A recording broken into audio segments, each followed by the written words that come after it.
if you spend 3 weeks in the wilderness, your body adapts and it becomes normal. After 3 months, anything else feels abnormal. Was it harder in the winter because it was cold and we had to spend an hour a day like cutting firewood to warm our tent and cook our food? And yeah, it was harder, but once it becomes your routine, you don't think of it as something that's hard. It's just life. That's Dave Freeman. Over the past 20 years, he and his wife Amy have built a life around long, human-powered expeditions through the wilderness. In 2010, they set out on a 12,000-mile journey across Canada and down to Florida, traveling by canoe, kayak, and dog sled.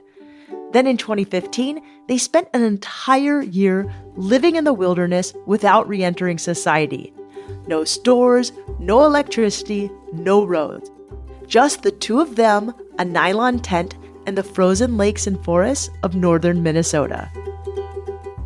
I'm Shelby Stanger, and this is Wild Ideas Worth Living, an REI Co-op Studios production presented by Capital One and the REI Co-op MasterCard. Amy and Dave are lifelong outdoors people. In their 20s, they each became wilderness guides in northern Minnesota, leading canoe trips through an extensive network of lakes called the Boundary Waters. Dave also started a nonprofit called the Wilderness Classroom, which allowed him to share his outdoor adventures with kids across the country. Amy and Dave Freeman, welcome to Wild Ideas Worth Living. Excited to have you both on. Can we just context, like how old are you guys about now? Or maybe what decade of life are you in, if you care to share that? And then like, when did you meet? Well, we're in our 40s. It's a good decade. I'm a few years older than Amy.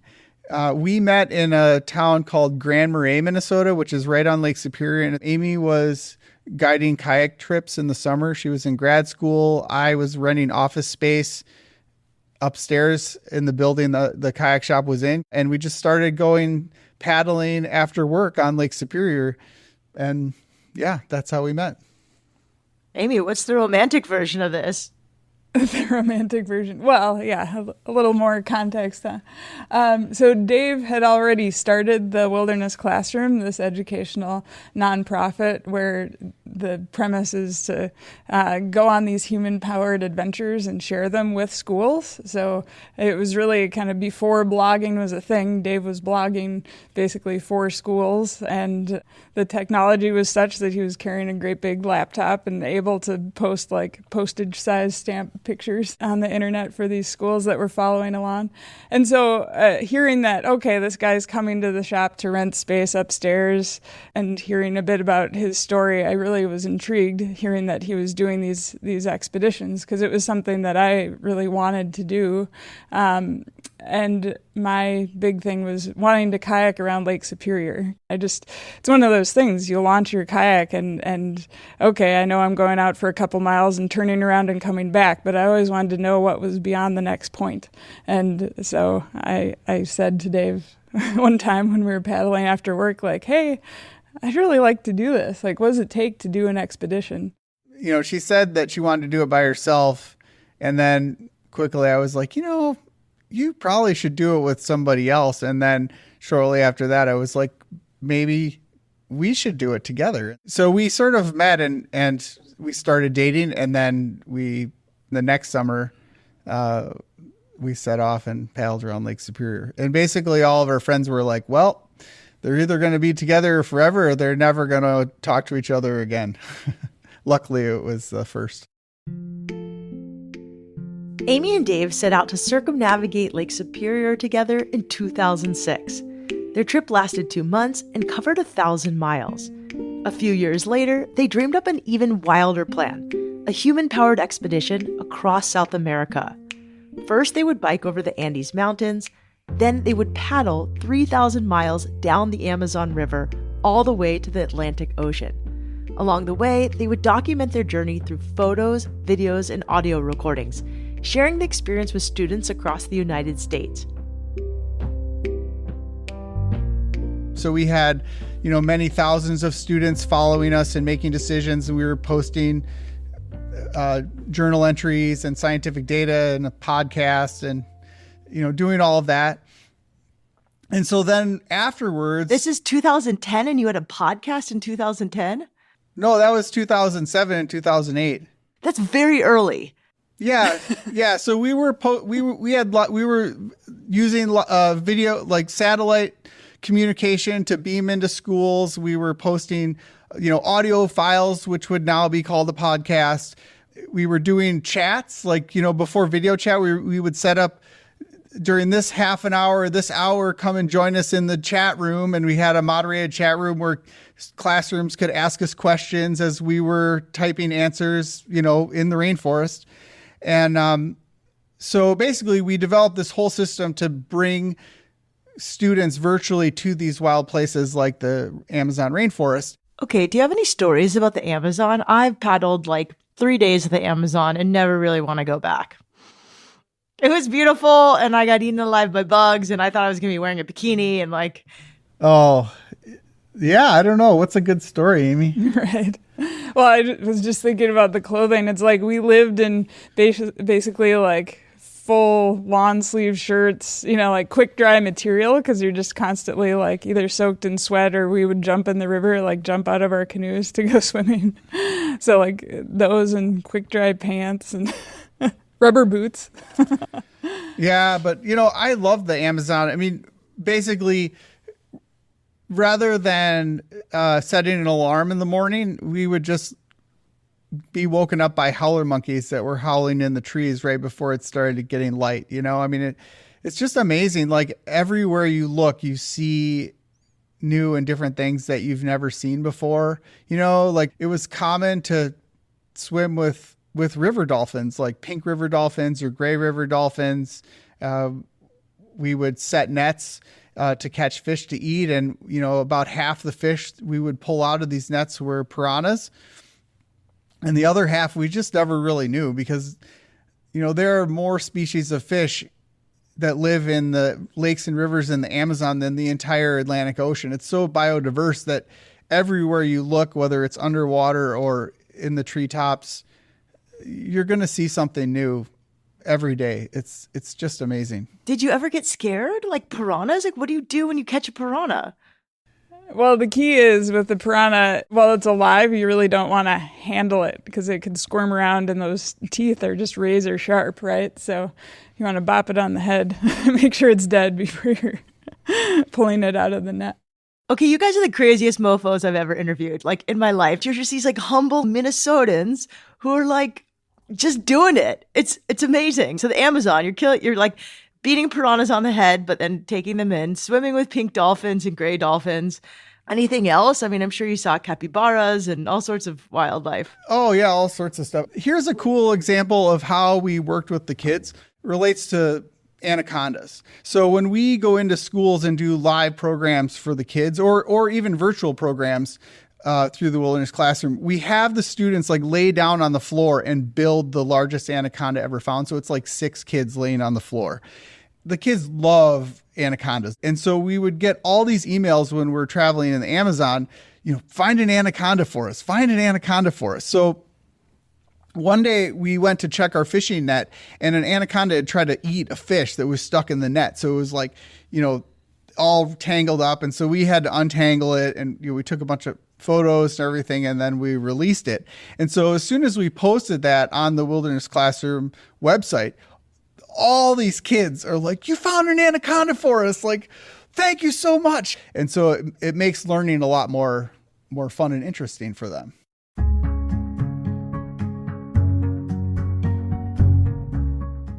When Amy and Dave got back from the Amazon, the two once again returned to Minnesota and picked up their guiding jobs. In addition to leading canoe and kayak trips, they also became skilled mushers or dog sled guides in the winter. Their experience guiding year-round set them up well for their next wild idea. This time, Amy and Dave would attempt a human-powered trip across North America. They knew that they wouldn't be able to tackle this massive adventure all in one go, so they broke it up, traveling for months at a time. Occasionally, they would come home to Minnesota, swap out gear, and sometimes even lead a trip or two to earn some extra cash. By the time they finished in 2013, they had covered 12,000 miles and traveled through some of the most remote wilderness in North America. In 2010, you had this wild idea to travel 12,000 miles across North America together. How many miles a day would you travel? I would say our average travel was between like 10 and 30 miles a day. If we're dog sledding, 10 would be like deep snow. We just resupplied, so the sleds are super heavy. If our sleds were lighter and maybe the wind really packed the lake, the dogs could run faster, then maybe we might be able to do 30 miles. And the same if we're traveling by, say, kayak or canoe, maybe we have like a really strong headwind and we're paddling into the waves. Maybe we only go 10 miles. We have a tailwind, or it's a beautiful, flat, calm day and we paddle from dawn to dusk, then maybe we do 30 miles. What did you eat every day and where did you sleep? Well, we were very used to eating oatmeal. We had a pretty simple menu. It was like rotating between two different breakfasts, right? Oatmeal or granola, with a good amount of peanut butter and other stuff added in, right? And dinner was like rice and beans or spaghetti, something simple and easy to pack. And lunch was something we wouldn't have to cook. And so that'd be a handful of trail mix and some cheese and tortillas or something like that. And as far as where we slept, it was mostly like pitching a tent every night, unless we happened to be in a community. And in that case, since we were doing these wilderness classroom assemblies, like oftentimes we'd be in communication with like the principal of a school or a teacher, and so they would host us. Sometimes that meant staying at somebody's house, but other times it was like at the school. Yeah, and that reminded me of a story when we were dog sledding. It was really cold. It was like 40, 45 below zero. And we popped out onto this giant frozen lake called Great Bear Lake. I mean, it's like the size of Lake Erie. You know, it's a huge lake. And there's only one community of about 500 people on it. And we were dog sledding across the last 5 miles, and there's a winter road so people could drive their trucks on it. And a truck came by and said hello, and they asked us where we were going to stay. And we were like, well, maybe is there a place to camp on the outside of town where we could stake out our dogs? And they're like, well, we're about to leave town to drive over the ice road to a volleyball tournament. Why don't you stay at our house?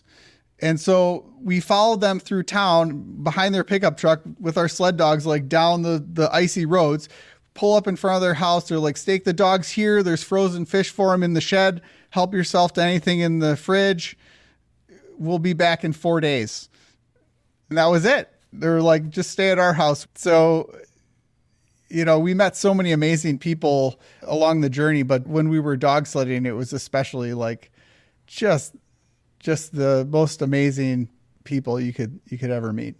Were there any other highlights, just incredible wildlife you saw, or something beautiful, or something really funny that happened? Yeah, well, the first thing that comes to mind for me is during the kayaking portion, as we were approaching Juneau, Alaska, we saw humpback whales a ways away, off in the distance. We could see like their tails, like, oh, there's activity over there, and spouts of water.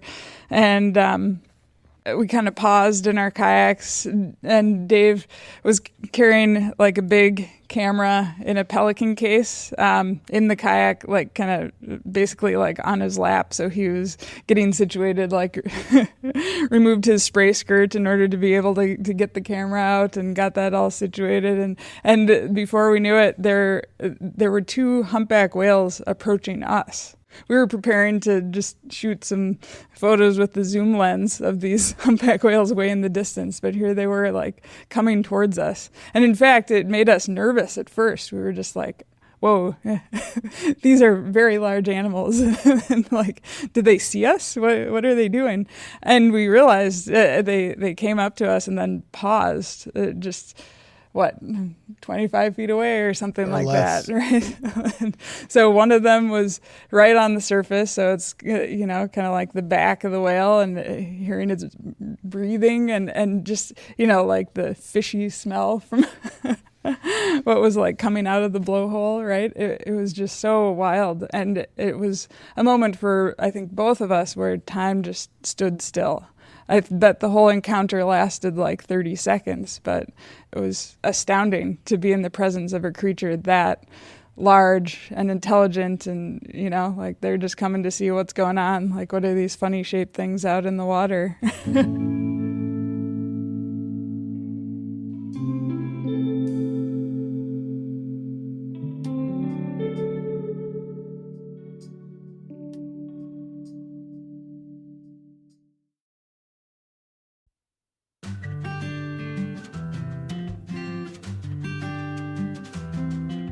Amy and Dave Freeman are hardcore adventurers, and at the same time, they're incredibly calm and kind. If you met them on the street, you would never know how wild their life had been. After spending months canoeing around Lake Superior and then 6 months paddling down the Amazon River, the two decided to take on a 12,000-mile trip across North America. In the spring of 2010, Amy and Dave packed up their gear, traveled to Bellingham, Washington, and started paddling north to Alaska. Eventually, they would make their way all the way across Canada and even paddle down the eastern U.S. to Key West, Florida. It was a grueling physical journey and a massive emotional commitment. 3 years is a long time to devote to anything. But surprisingly, there was only one moment when Amy and Dave considered calling it quits. Was there any time you just wanted to quit? I had a time. I bet Dave doesn't, but there was a point in time when so when you travel that far following waterways, like, you do have to go upstream at times, right? Like, there's no way to do it so that everything is downstream and you're just going with the flow. And so it was when we were in northern Canada where I just wanted to throw in the towel because we had just been trudging up a river. It was a river with some rapids in it. And so it's kind of like, well, when there aren't rapids, you can kind of paddle, but it's hard work because you're going against the current. But to get through the rapids, it was either a matter of portaging, so like carrying everything on land, or in places where it's like, okay, well, it's not too tricky here. We'll just float the canoe. So we're walking in shallow water that's icy cold. And it was just sort of miserable. But kind of worked through it in my own head about like, okay, well, if I were to quit now, what would happen? I'm not just going to I can't call in a helicopter or something. Or, I suppose I could, but that would be really dumb to do for a non-emergency, right? So the only way to get out of this situation is to progress. But I think it does make us very attuned to each other and how each other's feeling. You have to be very conscientious of your travel partner, and whether it's like, oh, they're having a bad day or they're physically exhausted or that sort of thing. We were always like checking in with each other, and in fact, we kind of continued to say that our relationship is the strongest when we're out traveling in wild places, for that very reason. What does Dave say that helps you keep going? Or, do you guys stop and have a meal? Did you go into that town and have a hot shower? Well, I think in that particular case, this wasn't like a day or two. I think it was probably like 3 or 4 weeks to get from one town to the next. And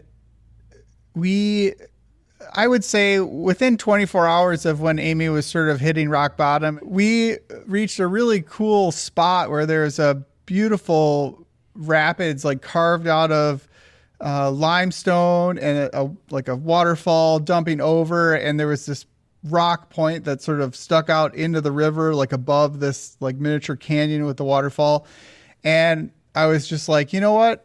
Let's just take a day off. And so we spent a day there just resting and reading and just sort of watching the water. And I think, that was sort of a reset. Not that it was easy after that, but I think that was what gave Amy the mental space to be like, all right, I just had a rough moment, but we're not going to give up. There's a lot of fun and adventure ahead of us.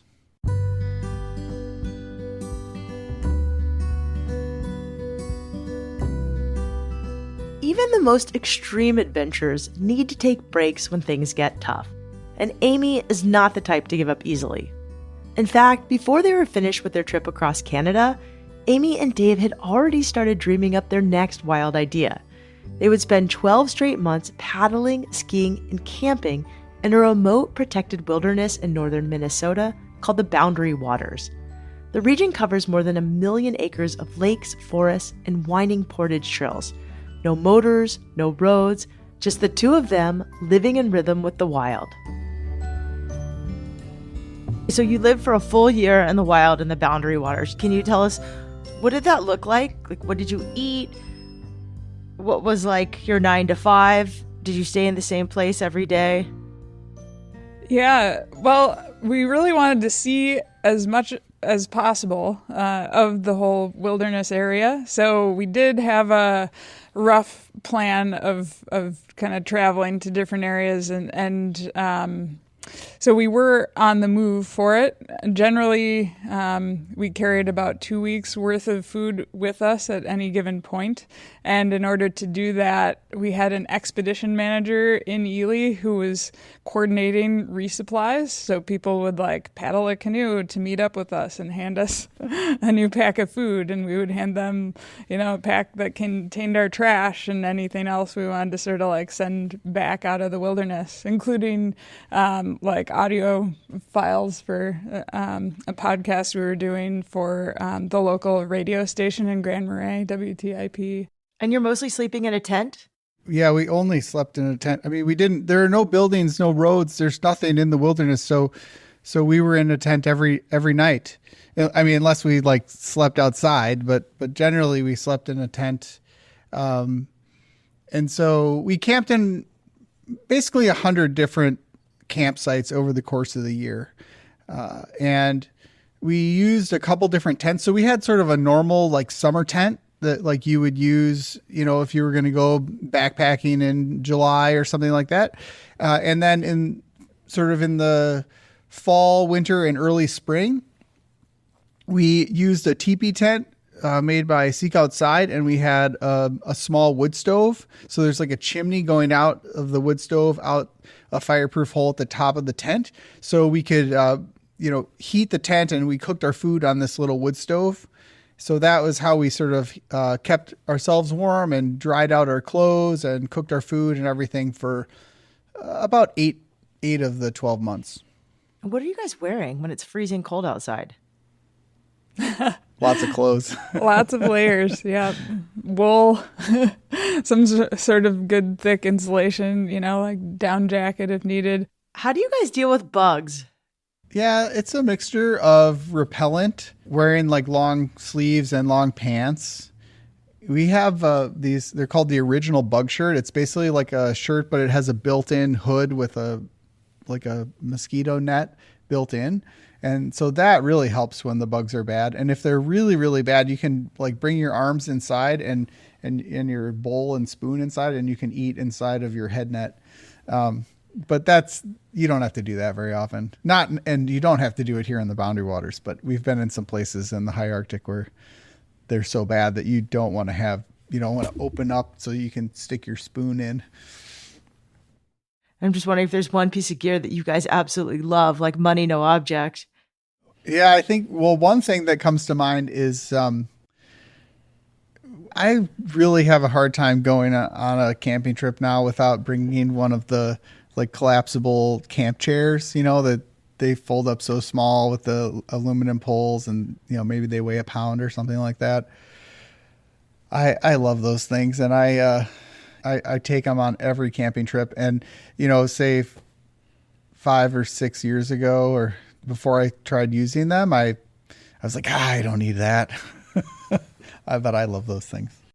Well, it's so funny. You get used to sitting in a tent, like with your legs kind of crossed in front of you, right? But being able to sit in a chair with your legs kind of like below you, or, your feet down below your knees, like that makes a big difference in back support. That's because we're getting older, probably. Right.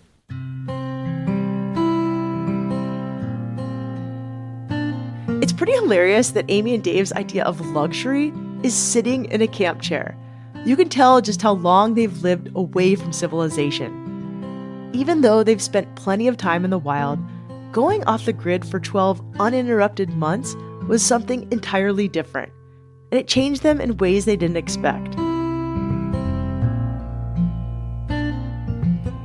How did you guys change in the wilderness for a year? Like, how did it affect you?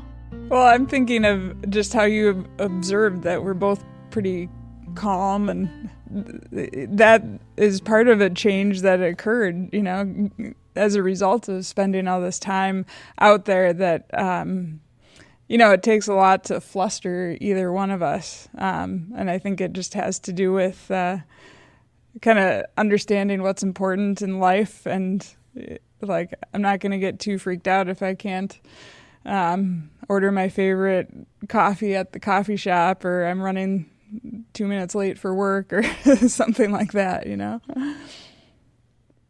I think there are a couple things. I think being out, like, especially for a year without going in a building or anything like that, I was struck by how we were still adapting, like our sights and smells and senses were continuing to adapt even after that long. I think I was also really struck by how quickly we reverted when we left the wilderness.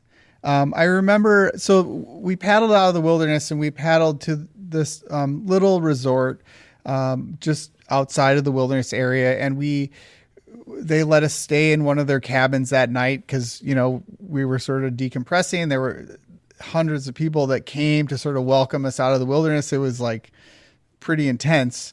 And so we had this little cabin that we were staying in. And I remember Amy couldn't sleep because she thought our canoe was going to blow away and we wouldn't hear it because we couldn't hear the wind. We couldn't hear any natural sounds because we were in a building. It was almost like when you first go outside, you hear the wind, you hear the rain, you hear a wolf howl, and all these things are like foreign. And when we came out of the wilderness, the lack of natural sounds, hearing the buzz of an electrical thing like a refrigerator in the background, those things are just glaring. Right. It took a long time to fall asleep at night. Like, that was probably the hardest adjustment for me. It's just because of these artificial sounds and not just kind of the natural lullaby of like water lapping on shore or the wind in the leaves. One other thing that I think happened to both of us, we really learned that what we need is very simple, and it easily fits into a canoe or a kayak or a dog sled. We need a basic shelter. We need some food.